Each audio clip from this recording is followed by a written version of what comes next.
My name is Dan Murphy, and I'd like to thank you for listening to the Don't Change Much podcast, brought to you by the Canadian Men's Health Foundation. Now, this is a podcast that deals with men's health and wellness. We dive into topics that we hope help men physically, mentally, emotionally. But that doesn't mean women aren't part of the conversation too. After all, every one of us is impacted by women in our lives. Wives, mothers, sisters, and friends. Women that care about us. So let's bring Jody Vance into the conversation. The veteran broadcaster is an advocate for men's health. Her passion for it stems from her relationship with her father and trying to help him through a prostate cancer diagnosis and later Alzheimer's. Experiences that led her to become a national champion for the Canadian Men's Health Foundation. Manage your stress, not the other way around. For simple ways to improve your mental health, check out the free MindFit Toolkit from the Canadian Men's Health Foundation. Complete a self-assessment, access virtual counseling, and learn more about how anxiety, stress, or depression might be impacting your health. Go to menshealthfoundation.ca and access the MindFit Toolkit to start improving your mental wellness today.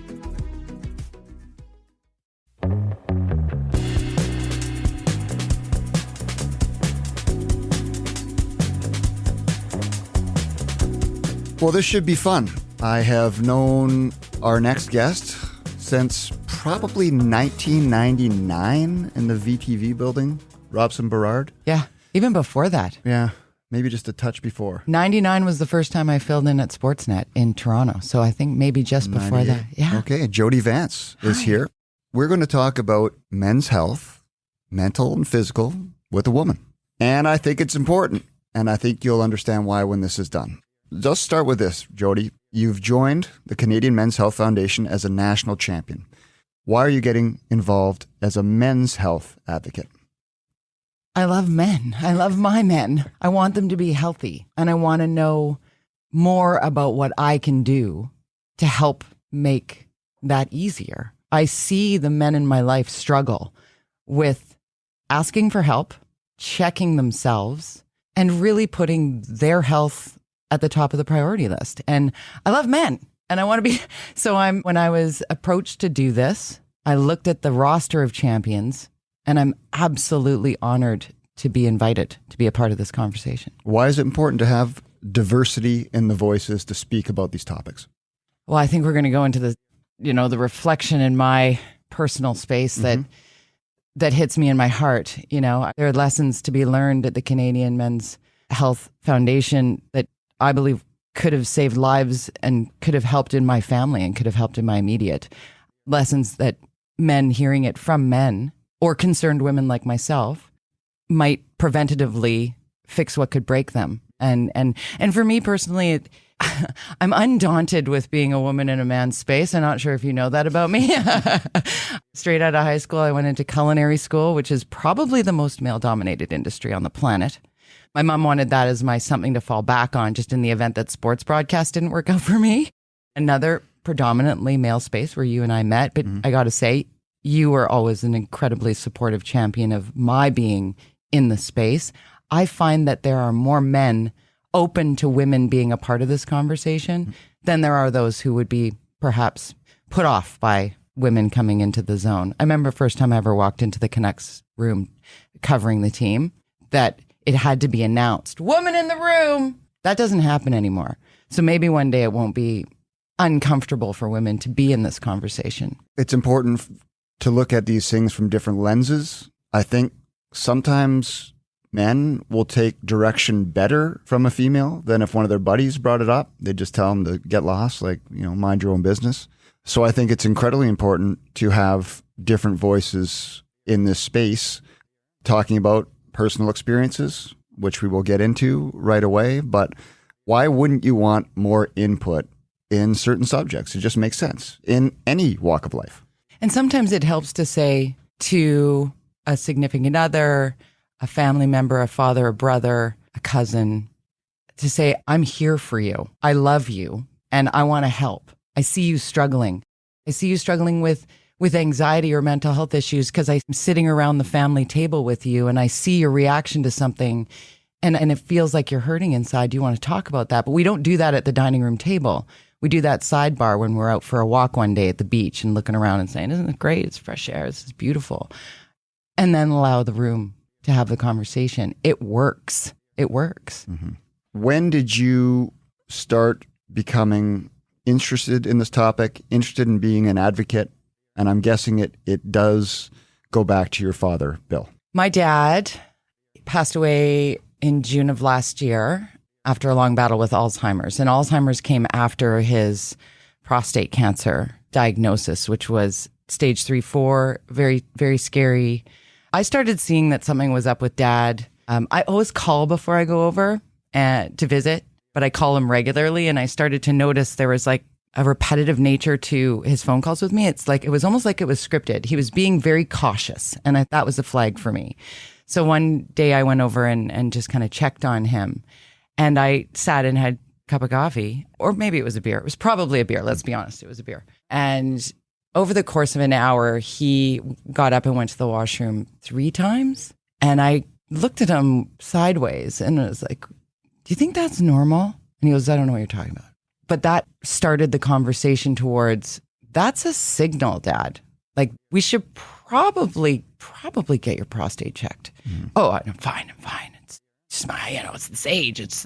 And sure enough, once we did get him in to see Dr. Martin Gleave, one of the foremost prostate cancer surgeons in the world, if not, certainly in Vancouver. And it was a fast track to scary, scary times. And on the other side of what was radical surgery, life-altering surgery for my dad, who was the head of the PE department at Britannia for 35 years, a specimen. I mean, this guy in his 70s had a six-pack. He has, the legs we all aspired to have because Dad was fit. I mean, he was helping visually impaired skiers down from the top of Whistler Blackcomb. The time that this was happening, everything else, every other box in his life was checked healthy. And yet he felt the urge to urinate, multiple times an hour. And yet he didn't get that checked. And here's the teacher who knew that. He would have told other people to get checked. And yet he didn't. Why do you think there was reluctance there? Was there fear of finding out something was wrong? That's it. Fear of what he actually inside, he would tell me after. He knew. He was afraid to find out. And that's when he said, as my journalist daughter, I would like you to tell this story. Let's talk about it. And so we did. I put him on breakfast television. He came on with the Canadian Prostate Cancer Foundation people to talk about, he's like, I wish I had. Let me tell you, I didn't understand just how radical the surgery is. Because the sad part that nobody really wants to talk about, right? The punctuation to the surgery is you can't have sex anymore. It doesn't work. Mm-hmm. If that doesn't scare, because it was all about how the tests work. And is it, slapping on the rubber glove and I don't really know the cough and I just don't really want to, the uncomfortable. Women talk about mammograms explicitly. Men joke about what they don't want to happen. The truth is now, as becoming an advocate, I've learned the test is a blood test. When you get your yearly blood test, you just check that box and they're going to check to see if you have precursors to prostate cancer. And if you do, there's much to be done for it. So, you can hear it in my voice. Dad wanted me to help talk about this so that we could save even one person from going through what he did. I have some experience too. My father had prostate cancer, had surgery, relatively old age, but he was strong enough to do it.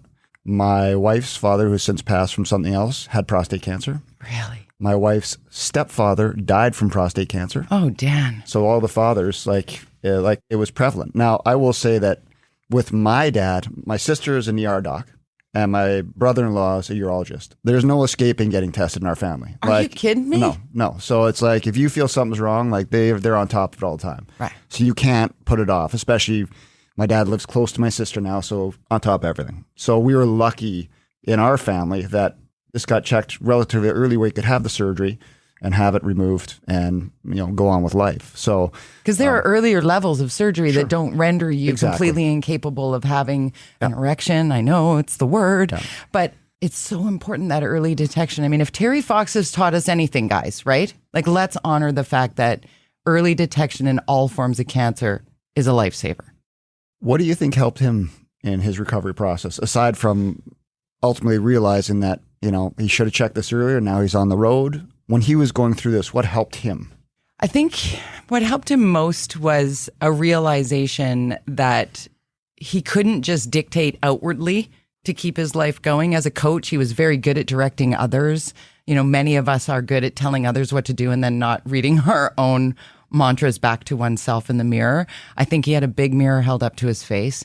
He acknowledged his weaknesses and how his weaknesses could definitely help others. And in living in a more aware way, my dad wasn't great at nourishing himself. He was kind of a natural specimen. So if he just, if there was apple juice was on sale, all of a sudden his entire refrigerator was apple juice. He was really funny about that. He's like, chunky soup's on special. I bought 3 cases. I'm like, John, it's great, but not every meal. It's not every meal, buddy. You gotta need a salad in there. So I think he did really take an active role in nourishing himself in a better way, because he was, honestly, Dan, he was taking advice from his daughter for the first time in his life, and he was in his 70s. Mm-hmm.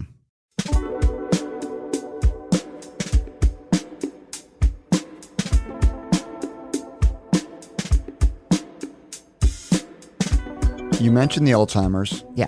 How was that process like, ultimately getting the diagnosis for that, for your father and for yourself? It was really hard. Dad actually came down to spring training in Dunedin when I was there, with my newborn baby. So I'm taking you back 14 years ago. And I noticed then, I thought he had a drinking problem because his behavior was so different. Like, he couldn't find his way from his hotel to where we were staying at a condo setup, because we were there for 2 months.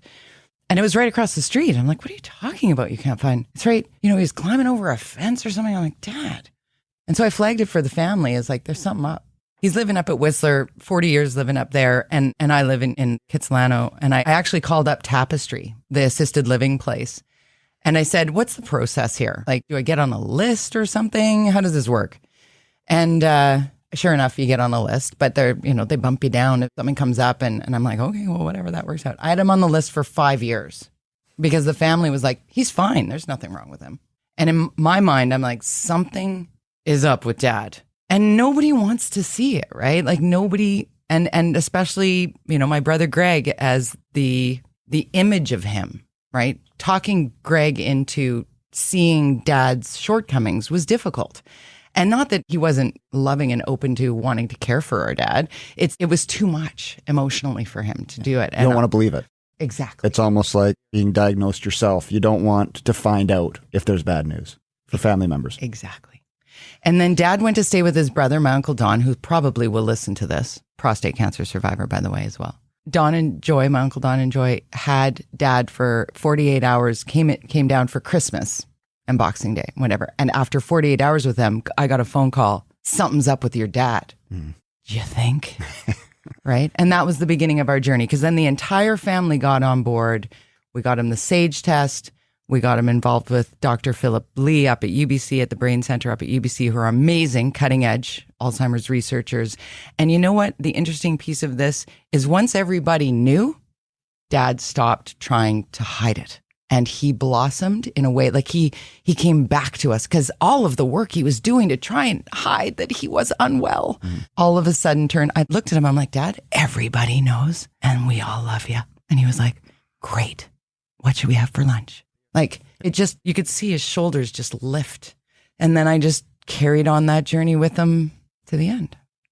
Typical, similar experience in my life, but not with father, but my mother had a form of dementia caused by protein in the brain. And my wife's mother now is about mid-onset with Alzheimer's. So I know how those things go. And the worst thing people can say to them is, oh, there's nothing wrong with you. Right. And then, oh, there's nothing wrong with me. That my friend told me there's nothing wrong with me. So you have to listen to the experts and take your direction from them. And if I can, because I do some work with clearalzheimers.ca, which is kind of like the Terry Fox Foundation of Alzheimer's, like 100% to research. They're trying to eradicate all forms of dementia in our children's lifetime.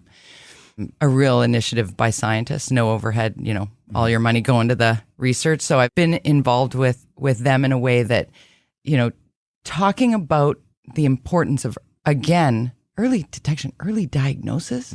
Like, that's the conversation I think is so important to have with men or women, but particularly men who hide it. Can we just, like, again, Dad with his Post-it notes everywhere. I walked into his place one day, Dan, and it was like, have you seen the movie Memento? He had a string of Post-it notes that says, when Jody calls.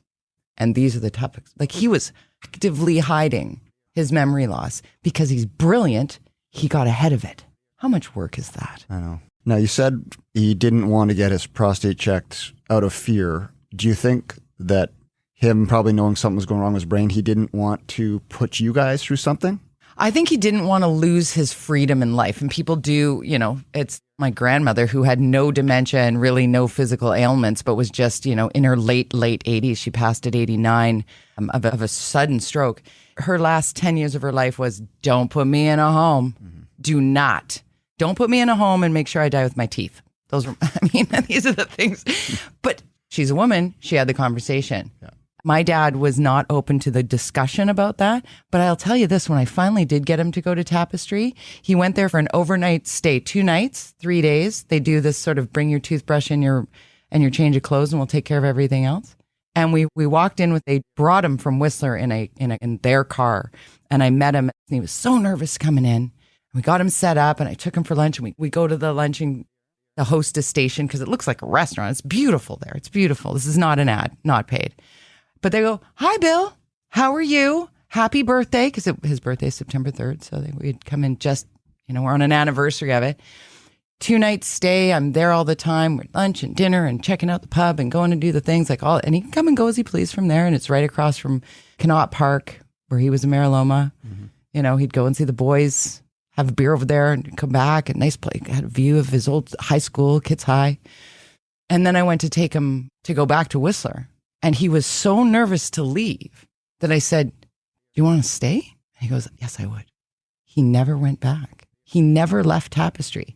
The years that he spent there, I would say were the best years because everybody knew he had the care he needed. He lived an independent life. As he progressed later, we moved from care home to care home where he ultimately was at Delta View, which was Alzheimer's specific and full care and a whole different scenario. He chose to stay after he had said, I'm not going anywhere near there for years in one weekend. Yeah, you have to open your mind. Yeah.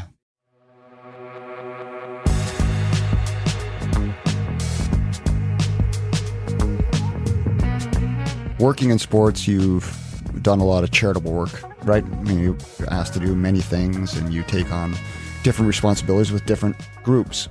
When you were going through this with your father, at what point did you say, I'm going to make this a focal point of my life moving forward? When I saw the good work of the frontline healthcare workers and the people at Tapestry, honestly, who care for our loved ones in a way, like I couldn't have had Dad live at my house. He would not have been as comfortable. He would not have been as safe. I wish I had the skill to do that. And I have such great respect for those who are the caregivers, and being his essential caregiver through COVID certainly was a big piece of my mission now to really use my voice. But even back then, I streamlined my charitable focus. There are many charities that are very much worthy of you and I using our platforms to shine light on it. But this went next level for me because once you start talking about things, people are going through it and they just don't talk about it. And if I can help even just one person with this, I will feel like I've done something. So we know that men can often make their own health last priority, right? Whether it be providing for the family financially, if that's it, working, not want to miss work, not want to be perceived as weak, and ultimately just put it off and put it off and put it off. Oh, can I tell you a story? Yeah. Okay. I love you, Brian. It was early days of our love affair. And I found out that it had been, 20 years since he'd been to the dentist. I said, what are you talking about? The dentist can suck, though. Let's be honest. None of us like the dentist, Dan. My daughter does. No. Yes. Anyway, go on. Let's tell the story. I want to hear about it. But if you go to the dentist and make it a priority every 6 to 8 months, the dentist isn't that bad. If you wait 20 years, the dentist is horrifying. And it's going to be multiple appointments with almost surgery-like interventions to fix what you didn't take take care. And I asked, like, what? And he's like, yeah, I also haven't had a physical in blah, blah, blah, blah, blah. I'm like, okay. So this was my first foray into what I hope to be doing as a champion here. I love him. And I said to him, if you don't take care of yourself, I cannot invest my love in you because I'm going to lose you. And I don't want that. Not on my watch. It's because I'm a little bit of a pushy broad. And he did. He immediately, he's like, I know, my kids got their care and my wife got hers, and I was working to make sure they had the health plan. And I've just, he works in culinary, opens restaurants for a living. He's just the hardest working person you'll ever meet. And I'm like, you need to prioritize. You need to make time like it's a work thing. And he did. Made me love him even more. Yeah. I fell in love with him more because he took care of himself. That's a message. Yeah. What's that old saying when you go back to the dentist and they're like, when was the last time you flossed? And you say, well, you should know. You were there. You did it 2 years ago. Oh. So he obviously took the direction and he ran with it. What was his reasoning for just after he'd gone 5 years? Like, what's the point of going now? Like, is that kind of what he got to? No, I think it was fear. I think he was like, I know it's bad. I've lost a tooth here. This one's broken, whatever. And he went back in and he got a new tooth here and they fixed the broken one. And he's like, this is so much. You should see his smile now. Yeah. He looks amazing. And quite frankly, he was a pretty hardcore smoker. Not a smoker now. Gave him up cold turkey. I didn't tell him he had to quit smoking. He said he really wanted to. And I said, that would be great. Yeah. That would be great. Well, you're living proof that family can be and should be the biggest support system in these things. I hope so. And I have people who come to me and point out when I'm not resting, haven't taken a vacation. And one of my best friends, Doyle Bowman, literally took me by the shoulders a few years back and said, you have to stop. And I'm like, what do you mean? Getting up in the middle of the night to do 3 hours of TV and then, running around with the toddler and trying to be all the things and run around and help people. And he's like, okay, when was the last time you actually took a vacation? And I'm like, yeah. Haven't. Right? So I started to take vacations. So they helped me too. Yeah. Right?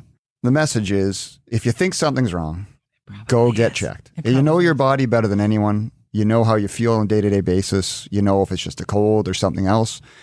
And you talked about the anniversary of your father's birthday. So 10 years ago, I think October 3rd, one of my very best friends passed away. And he was a chiropractor. He had 3 boys under 10. Oh. Worked all the time. And he said, like, when he was diagnosed with stage 4 and there was no coming back. But he said, like, we don't know if 7 months earlier if he would have gone. He said he just kind of started feeling tired, but that was just everyday life, right? Living, working, taking care of the boys, going to hockey, just everyday thing. And he said, I kind of felt it maybe for 7-8 months before one got checked. Now, it might have been too far gone at that point. It was very random. It was colon cancer. But again, who knows? Maybe it was stage 3 at that point. Maybe there was something else. So maybe the line is if you think something's wrong, don't put it off. Get it checked. Whether it be mole on your body. Yeah. Like, that the back of the neck that looks at a hockey weird. game. Yeah, exactly. Right? That looks a little weird. I'm going to tell you this because just this past week, this Monday, I had a colonoscopy. My 4th, because my mom's a colon cancer survivor. Yeah. And even though I've had no symptoms of anything, but just I need to get checked every 5 years. This is what I'm doing. I was in and out and shorter than a dental appointment now. Yeah. It was right across the street, actually, from these studios.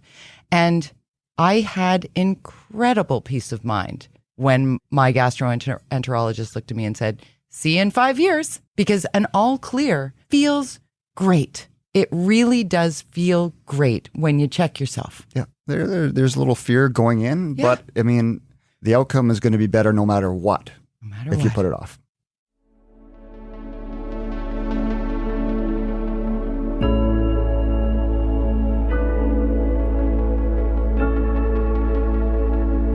What does don't change much mean to you? It's something that Brian and I say to each other all the time. It's the little things, right? It's the habits of well-being. What does that mean to you?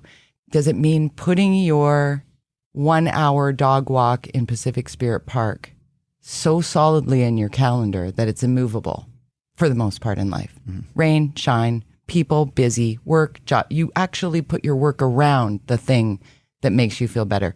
That's that one small movement. It's the taking that breath and getting yourself the support you might need. Just that little bit, reaching out just enough Don't change much, but just allow the pivot.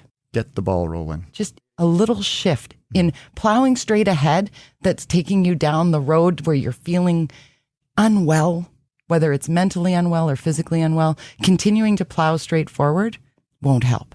But if you just deviate ever so slightly, the echo can be fantastic. You've talked about your dad. You've talked about your partner. You also have a teenage son. I do. How have these experiences affected him and perhaps his perception of mental and physical well-being?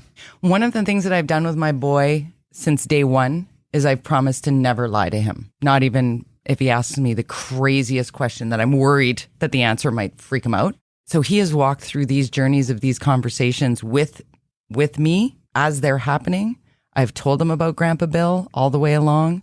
And I think that conversation with this young man is arming him with the ability to have dialogue with his friends.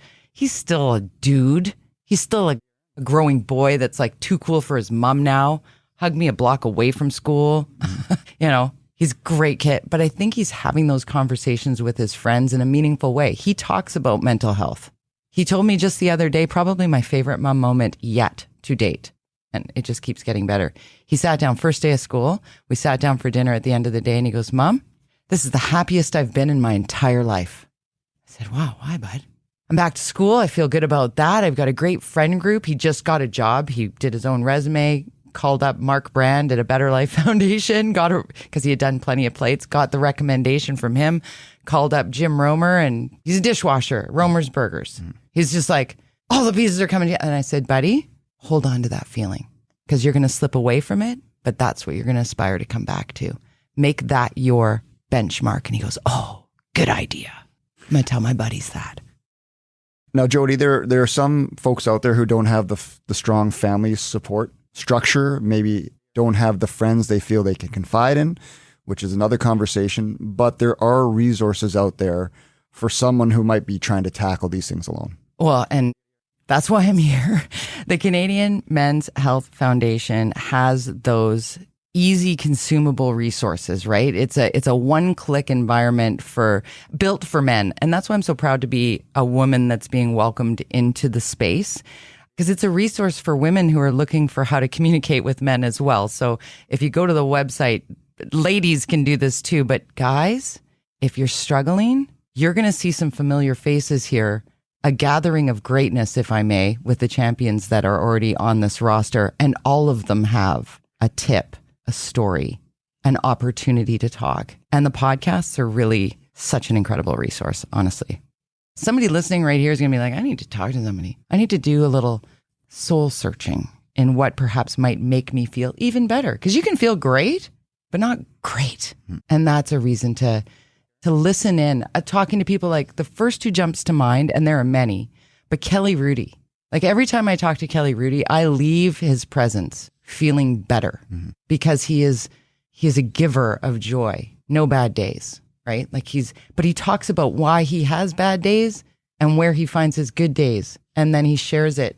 So if you can just share a little, this is a don't change much thing. You'll find when you share a little with someone you trust and love, whether it be a professional or a friend or a trusted relative, or even somebody who doesn't really know your full friend circle. I've had people come to me that are like, I don't even know why I'm telling you this, but I feel like you're my best outlet. Be the best outlet for someone, or seek out your best outlet and share on that path to feeling better. I always get an information packet before these podcasts from Ben Brown, and it always includes, and I haven't said it yet, healthy men make better families, and healthy men make better communities. So when you're making those right steps, it's going to help everyone. It's going to make everyone's lives more enjoyable, from your immediate family to your friend group to your communities. Can't let you go. You've got a new show. I do. It's my baby. Steele and Vance on Check, Thursdays at 8, right out of Jeopardy. We launched it September 8th, having authentic conversations. We're kind of watching the news for you if you're exhausted by the news cycle. We process it and take great responsibility in bringing what's happening around the world and around the country and around our province and really landing it on your kitchen table. Linda and I don't agree on everything, which we think is even cooler, because it's important that we have constructive discourse, right? Like dialogue that isn't yeah all the time. Sometimes it's no, and we still end up friends, and we respect one another, and we are very much partners on this program, and I'm really proud to be a part of the CHEK family. CHEK is the only employee-owned media outlet in North America, owned and operated by the employees. I want to have a big corporate entity to report to. Linda and I own this show. They trust us with this time slot, and I'm absolutely thrilled to have this opportunity. You got too smart for sports. I don't know if I'm ever going to get there. I love it. I love watching you. I do. You're such a phenomenal individual. And we, as you mentioned off the top, have been friends for a long time. We don't see each other as much as we used to, but when I see you, I feel like there's Murph. Oh my God.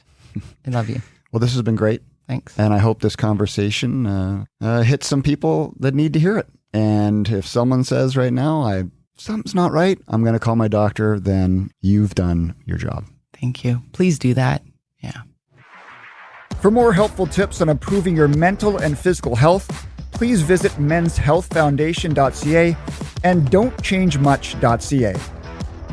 Thanks to everyone who listened and to those who have followed. If you haven't, hit the follow button. That way you'll never miss one of our podcasts and you'll be updated on future episodes.